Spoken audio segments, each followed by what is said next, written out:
नमस्ते, आप देख रहे हैं am selection point YouTube channel, जहां पर आपको करवाई जाती है सरकारी भर्ती परीक्षाओं की तैयारी। आज की क्लास में अपन व्यंजन संधि को पढ़ेंगे। व्यंजन संधि, इसके नियम जो है, सबसे पहले ये याद रखना है, पहले को तीसरा बना देना है। जैसे जो के वर्ग है, यानी कि के वाली लाइन में से पहला क्या है, के है। चे वाली लाइन में से पहला चे है ना। टे वाली लाइन में से टे है, ते वाली लाइन में से ते है और पे है। तो इस तरह से अपन को याद रखना है। ये अगर ये पहला वर्ण है तो इसको अपन को तीसरा बनाना है। कब बनाना है तीसरा, यानी कि के वर्ग का पहला कौन सा होगा, के, खे, ग हो रहा ना तीसरा। ये पहला वर्ण है ना, उसके स्थान पर तीसरा कर देना। कब करना, जब तीसरा या चौथा इनमें से कोई वर्ण हो, या फिर कोई स्वर हो, या फिर यवरल में से कोई हो। तो इसको उदाहरण से देख सकते हैं, जैसे वागी से। ठीक है, ये शब्द देंगे, इसका संधि विच्छेद करो तो वाक प्लस ईस। ठीक है, के है ना, तो तीसरा ग बना दो, है ना। अगर टुकड़े दे रखे हैं, अपन को बोले कि इसका शब्द क्या बनेगा, तो पहला है, इसके स्थान पर तीसरा बना तो वागीस बन जाएगा, है ना। और उत प्लस डयन उडयन बन जाएगा। सत प्लस जन सज्जन बन जाएगा। उत प्लस ज्वल उज्ज्वल बन जाएगा। उत प्लस लेख उल्लेख बन जाएगा। जगत प्लस जननी जगत जननी बन जाएगा। यहाँ जगत जननी में ये याद रखना है कि जय एक आधा आता है, एक पूरा आता है। ठीक है, तो दूसरा नियम ये है कि दे के बाद में अगर के, ते, थ, प और स है तो उसको तीसरा है ना दे, उसको पहला बना दो, है ना। उद प्लस स्थान उत्थान, विपद प्लस ती विपत्ति, उद प्लस पन उत्पन्न। ठीक है, तीसरा नियम यह है कि किसी भी वर्ग का अगर पहला वर्ण है, कै चटा तपे में से कोई भी अगर पहला वर्ण है तो अपन को याद रखना, अगर पीछे पांचवा है तो आगे वाले को पांचवा बना दो। कौन सा पांचवा बनाना है, जैसे के है तो के का पांचवा बना दो। ठीक है, अगर पीछे चे है तो चे का पांचवा बनाना है। जैसे के का पांचवा कौन सा होगा, अंगे। जैसे वाक प्लस मयम वांगमयम, सत प्लस मूर्ति क्षण मूर्ति, सत प्लस मति सन्मति, जगत प्लस नाथ जगन्नाथ। चौथा नियम यह है कि भाई तय या दे के पीछे अगर चे या छे है, तय या दे को अपन क्या बना देंगे, चे बना देंगे। जैसे जगत प्लस जननी तो जगत जननी दिखेगा, और सत्य प्लस चिदानंद तो सच्चिदानंद बनेगा। आगे स्वर दिखे और पीछे छः दिखे तो याद रखना बीच में च का आगम हो जाएगा। तो दिखेगा कैसे, च और छ। तो आगे याद रखना है कि आगे स्वर दिखेगा और पीछे अगर छः दिख रहा है तो अपन को च का आगम करना है। आगम यानी बीच में एक वर्ण आकर के बैठ जाता है। जैसे अपन देखते हैं कि घर के अंदर माता पिता होते हैं, बच्चा बीच में आकर के बैठ जाता है। ठीक है, थोड़ी थोड़ी जगह करके वो बैठ गया। उदाहरण देख सकते हैं, जैसे अनुच्छेद। अनुच्छेद में अनु प्लस छेद।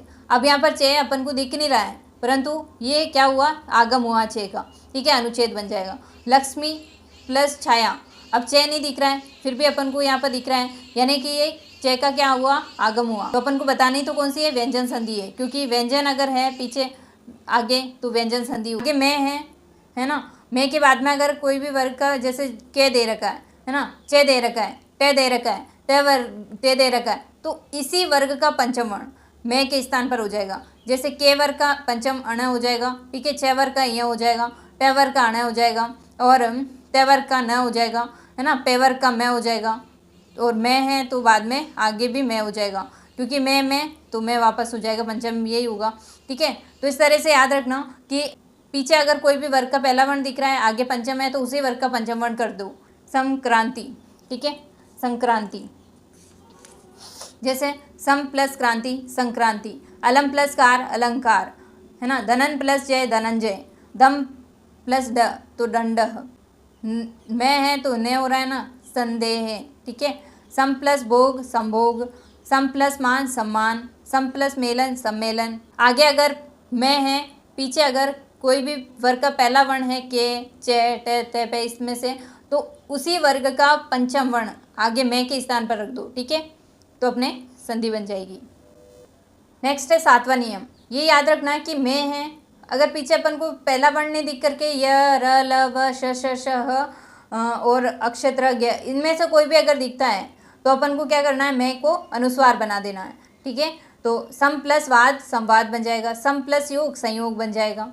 ठीक है, आठवां नियम यह है कि आगे षटकोण वाला से पीछे न है तो ये जो न है इसको अण हो जाएगा। उष प्लस न उष्ण बन जाएगा। विष प्लस णु विष्णु।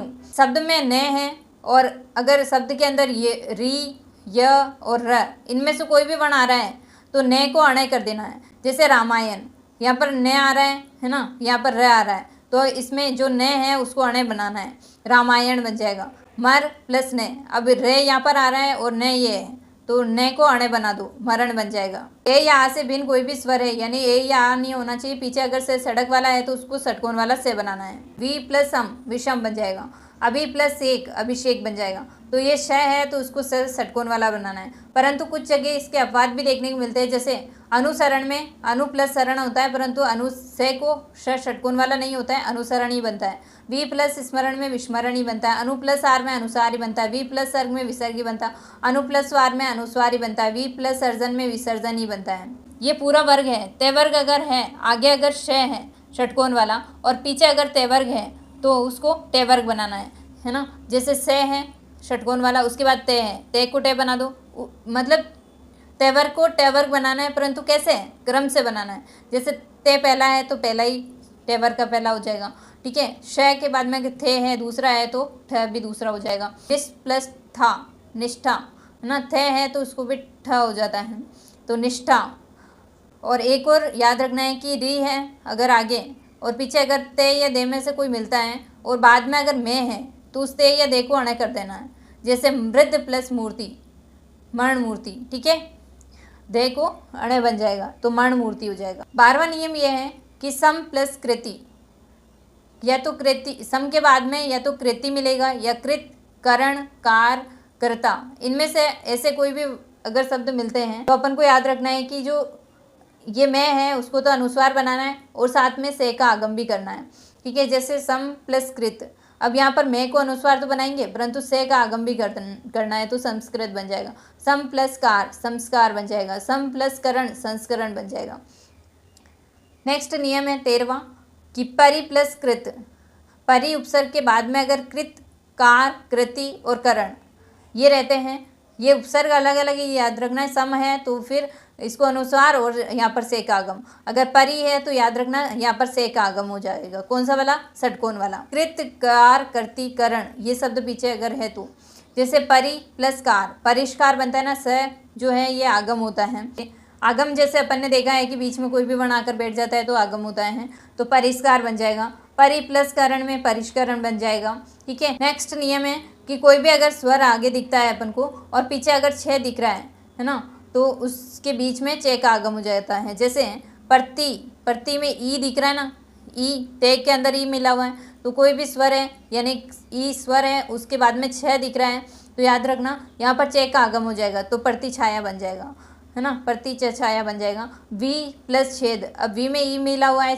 स्वर है और यहाँ पर चे का आगम हो जाएगा और छेद पर विच्छेद बन जाएगा। वी प्लस छेद, विच्छेद बन जाएगा। वृक्ष प्लस छाया तो वृक्ष छाया बन जाएगा। थैंक यू, मिलते हैं नेक्स्ट क्लास में, तब तक के लिए जय हिंद, जय भारत।